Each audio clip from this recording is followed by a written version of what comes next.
Esse ano, Paulo e a Célia colocaram alguns temas para a gente conversar, e eu vou pegar o gancho naquilo que o Paulo vinha falando antes.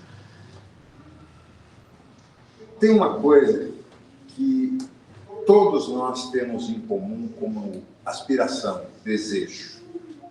Todos nós queremos uma coisa em comum. Alguém saberia dizer o quê? Quem arrisca um palpite? Ninguém? Ser feliz. Ah, na mosca. Gente, nós queremos ser felizes. É tudo que nós desejamos nesse mundo. Todo o nosso esforço, todo o nosso aprendizado, toda a nossa energia, o nosso empenho, nós dedicamos a esse objetivo intangível, que é ser feliz. Alguém aqui contradiz isso? Alguém aqui não quer ser feliz? Né? Agora aí entra o problema que todos temos em comum. O que é ser feliz?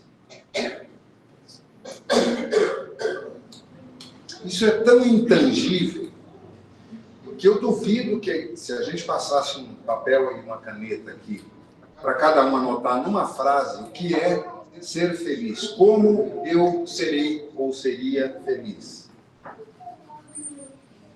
Menos de um terço iriam responder, a maioria não iam conseguir, em 5 minutos, encontrar uma frase. E os que conseguissem não vão estar alinhados. Porque é um conceito abstrato. A felicidade é um conceito abstrato. E nos foi incutido, a retórica religiosa a qual Paulo se refere, todos fomos doutrinados ao longo de milênios a pensar conforme nos foi ordenado que pensasse, que a felicidade não é desse mundo. Vocês concordam que a felicidade não é desse mundo? Quem não concorda? 1, 2, 3, 4, 5, 6. A minoria não concorda. A maioria acha que a felicidade não é desse mundo. Certo? Agora, me conta uma coisa. Como é que é o nome mesmo? Renato. Renato, você está jovem ainda, está na faixa dos 40, menos de 40. Obrigado. Esse dia aí. Eu ganhei. Aqui tem o dia hoje. Me conta uma coisa. Ao longo da tua vida, você não foi feliz em alguns momentos? Sim. Aí, ó. Sim. Tá vendo como nós nos contradizemos sempre? Não, a gente é feliz, mas não 100% do tempo. Aí é que está o ponto. A felicidade não é algo perene, contínuo, que nós vamos conseguir, pelo menos no estágio evolutivo em que nos encontramos, ser felizes o tempo todo. Gente, todo mundo aqui passou pela escola e alguns ainda estão estudando, acredito eu. É uma diversão estudar? Tem alguns momentos que sim, tem algumas matérias, alguns professores, alguns colegas que nos trazem satisfação, alegria em alguns momentos. A maior parte do tempo é um corre, é uma obrigação que nos é imposta, porque ninguém com 7 aninhos de idade fala, papai, mamãe, eu quero ir para a escola. Escambau. A gente vai ali, ó, e chora, esperneia na maior parte dos casos. E continua.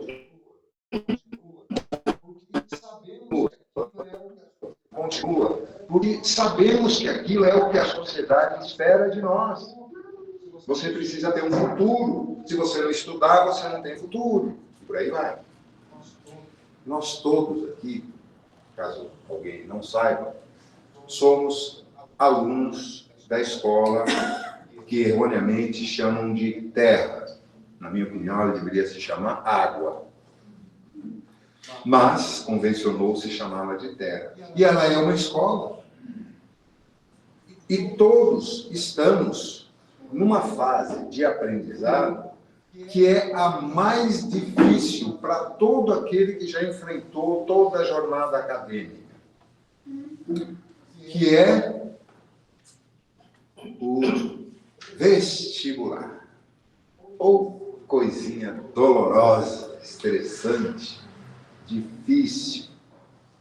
Você terminou o primeiro grau, o segundo grau, e aí você tem que passar para o nível superior, quase que obrigatoriamente. Só que para isso você tem que, ou ter uma família muito rica, que compra a vaga para você em qualquer universidade que queira, ou você tem que passar pelo vestibular. Quem aqui já passou por um vestibular? Muita gente. E quem não passou tem filhos, irmãos, primos, amigos, parentes próximos, conhecidos, que passaram. Ninguém passa incólume por um vestibular. E há aqueles, e são muitos, talvez a maioria, que tem que passar por ele mais de uma vez, porque não consegue de primeira uma vaga num curso superior. Ainda mais num sistema acadêmico complicado como o nosso. Em outros lugares é pior ainda. Nos Estados Unidos a pressão é infinitamente maior, porque lá não tem escola pública, não.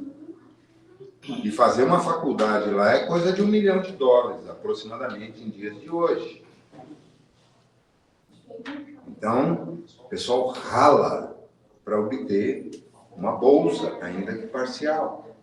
Aqueles que não têm famílias endinheiradas. Eu vou fazer uma digressão breve.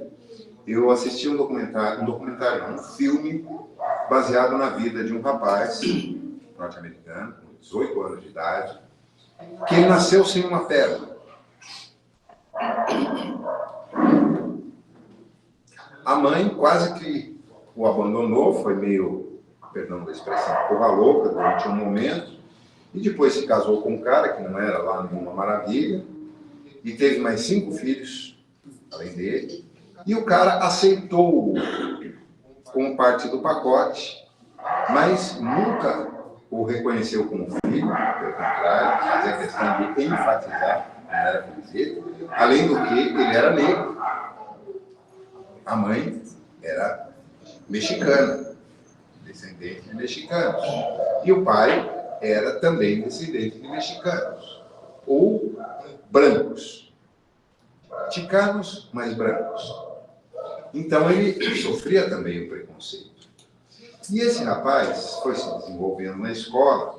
Quando ele chegou no segundo nível, segundo grau, né, que é antes da high school, ele ia entrar na high school, ele tomou contato com um dos esportes que se praticava ali. Em todo o meio acadêmico dos Estados Unidos se valoriza demais o esporte, e é o caminho para muitos jovens conseguirem bolsa. Ele foi praticar wrestling, que é aquela luta tipo greco-romana, que se luta no chão, num círculo, num tatame, em que os dois lutadores estão quase que o tempo todo abaixados ou rolando, e tem que dominar o adversário. Então ele dizia que era o único esporte em que o adversário não podia correr dele. Ele tinha uma perna só. Resumindo a história, esse jovem sofreu muito bullying, muita pressão em casa, muitos problemas de toda ordem, muito preconceito, mas ele ascendeu de tal forma que ele conseguiu uma bolsa e ele foi disputar as finais nacionais dessa modalidade de luta, wrestling. Ele foi invicto até a final, aos 19 anos de idade. E na final, ele teve um probleminha sério em casa, o pai, blá, blá, blá, e ele estava mentalmente abalado. E foi com muita raiva e perdeu a luta. A escola onde ele estudava ia cortar aquela modalidade de esporte, porque estava em fase de contenção de verbas, isso em 2018. Em 2019, ele se empenhou ao máximo, o professor, o instrutor do grupo, conseguiu convencer a direção, a reitoria, a manter pelo menos uma parte do grupo de atletas. Ele conseguiu se graduar e, novamente, ele disputou as estaduais e chegou à final contra o mesmo adversário para o qual ele havia perdido no ano anterior. Até aí ele tinha 20 anos, ia fazer 21. Ninguém apostava $1 nele, apesar de ele ter sido um expoente, ter chegado invicto ao final. O outro cara era muito mais forte que ele. E era um cara que tinha sido treinado desde os 4 anos de idade. Uma família poderosa, na melhor universidade norte-americana. E, resumindo a história, ele vence a luta. E se tornou uma expressão nacional. Ele foi recebido pelo Obama e pela Michelle, teve vários cargos, etc, etc, etc. Por que eu estou usando esse exemplo? Porque cada um de nós aqui tem dons únicos que ninguém mais nesse planeta tem. E a gente não reconhece isso, a gente não acredita nisso. Nós nos achamos tão pequenininhos, tão incompetentes, tão impotentes, que não podemos ser felizes. A felicidade não é desse mundo. E entrar naquela síndrome daquela hiena dos desenhos animados do Hanna-Barbera, no começo, na metade do século passado, que vivia o tempo todo dizendo: ó Deus, ó dor, ó azar. Isso nos trava, isso nos impede de descobrirmos, o Paulo estava falando, descobrirmos essa essência divina que habita cada um de nós e que nos permite, sim, nos tornarmos pessoas tão felizes quanto possível, mesmo nesse mundo. Eu sei que tem gente aqui que está desempregada, tem muita gente aqui que está endividada, que está com problemas sérios de relacionamento, outros com problemas físicos, outros mentalmente adoecidos. Bom, isso estamos praticamente todos. Mas, apesar de tudo isso, nós temos que acreditar em alguma coisa. E nós acreditamos em comum num cara que, erroneamente, nós aprendemos a reconhecer como Jesus, embora não seja esse o nome dele, porque não havia nem a letra J em aramaico. O nome dele era Yeshua, em Y, traduzido para o alfabeto atual. E que se sabe pouco ou quase nada sobre ele, porque aqueles que vieram depois dele deturparam completamente ou quase que totalmente a mensagem que ele veio trazer. Só não conseguiram na totalidade porque a frequência vibratória, a energia que ele trouxe quando encarnou aqui como ser humano, mudou o padrão vibratório de todas as mentes humanas dessa humanidade da qual fazemos parte. 8 bilhões dos quais estão encarnados na atualidade. E ele foi enfático, além de, como Paulo disse, ele ter dito que nós somos deuses. O que ele quis dizer foi que essa centelha divina que havia dentro dele também há em cada um de nós. Ele foi categórico quando afirmou aos mais próximos a ele, que nós imaginamos que eram apenas 12, eu acredito que sejam muito mais, mas vamos admitir que sejam os 12. Tudo aquilo que eu faço, vós também fareis, e ainda mais. colocar a vela sobre o velador ou sobre o alqueire, esquecer as palavras que não fazem sentido para nós, né? Alqueire para nós é uma unidade medida de terra. Então fica difícil a gente entender essa frase como tantas outras que nos foram marteladas na cabeça. Vamos esquecer todo esse ranço, todo esse monte de informação inútil que nos foi incutida forçosamente, porque fomos impedidos de pensar e de questionar qualquer coisa relacionada à religião durante quase 2 milênios, desde 300 depois de Cristo até muito recentemente. E ainda hoje, no seio de algumas comunidades religiosas que se dizem cristãs, você não pode questionar os mistérios, os dogmas. Tudo bem, vamos esquecer isso tudo, com todo o respeito que devemos àqueles que praticam, professam essas religiões, sejam elas quais forem, e vamos nos concentrar no que nós somos, hoje, agora, nessa noite de segunda-feira, em fevereiro de 2025, aqui na Vila Sônia, e onde quer que nós moremos, trabalhemos, no nosso círculo de atuação. Cada um de nós, e aí eu vou usar uma frase de um filósofo pantaneiro que eu adoro, que diz que cada ser em si traz o dom de ser capaz de ser feliz, Almir Sater. Essa é uma verdade incontestável.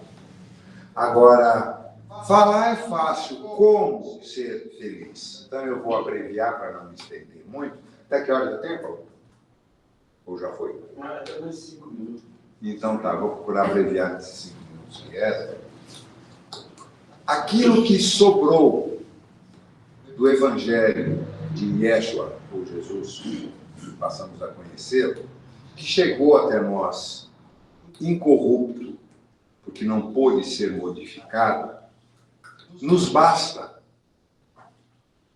para que consigamos, dentro de todas as dificuldades que as vidas atuais nos apresentem, e principalmente por causa dessas dificuldades, o suficiente para que possamos, sim, ser felizes. Primeiro, autoconhecimento.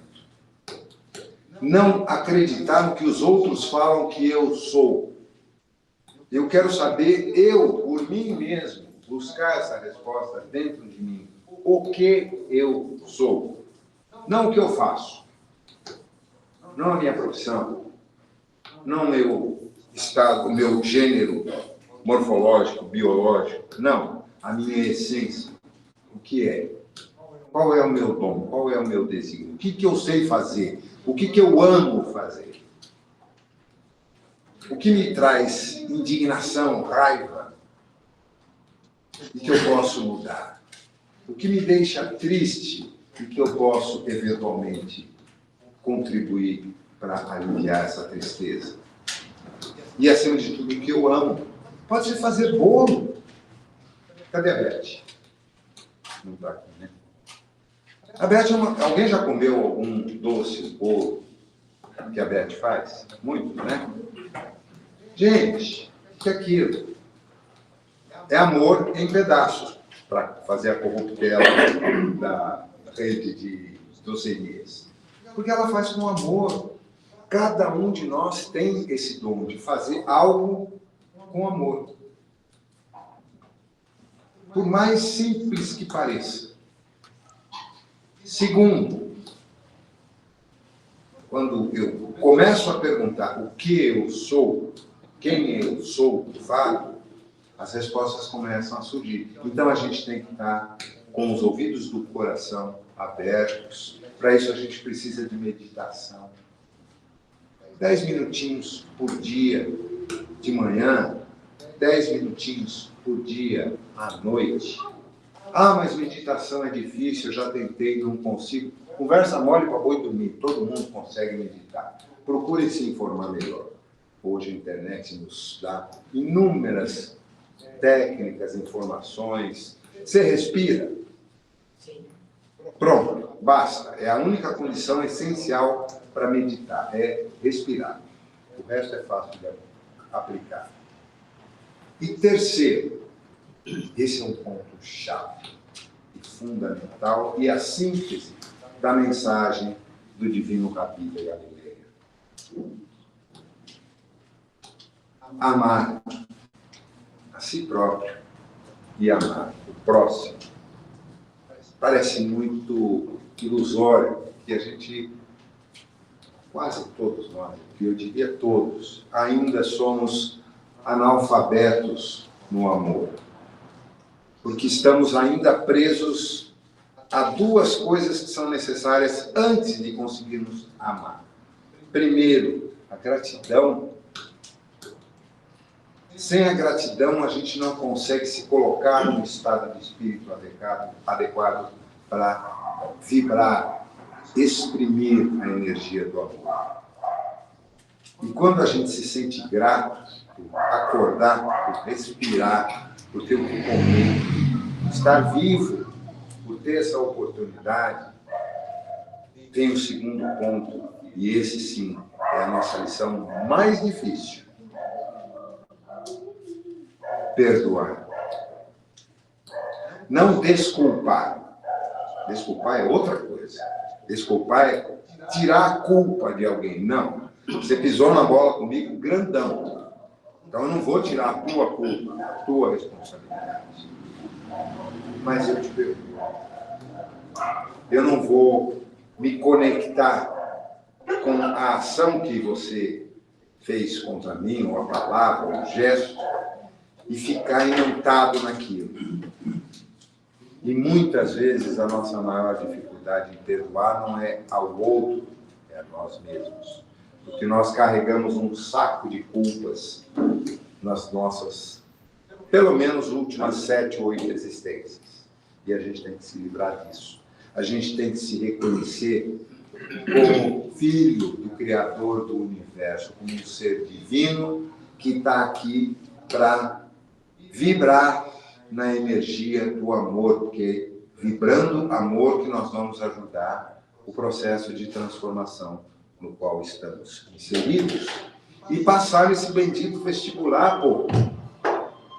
Não vamos perder essa oportunidade. Mas a linha de corte é essa, é o amor. E sem perdão, nós não chegamos ao amor. Então, comece a perguntar para si próprio o que e quem eu devo perdoar. Mas perdoar mesmo, se desconectar da mágoa, do remorso, do rancor, do ressentimento. Entender que papai e mamãe, muitos de nós odiamos papai e mamãe, fizeram o melhor que podiam, o melhor que eles sabiam, e nos deram a vida. Ponto. O resto fica para a constelação familiar, que eu recomendo a todos que façam. Mas reconhecer isso. Todos temos traumas de infância, sem exceção. Tá? Então vamos ficar com essas duas coisas, essas duas palavras gravadas na nossa mente. Perdão e amor são o caminho para a felicidade e o caminho para o próximo estágio evolutivo que todos nós, seguramente, estaremos juntos do lado de lá, assim eu espero. Uma boa noite a todos, que estejamos em paz e uma boa semana.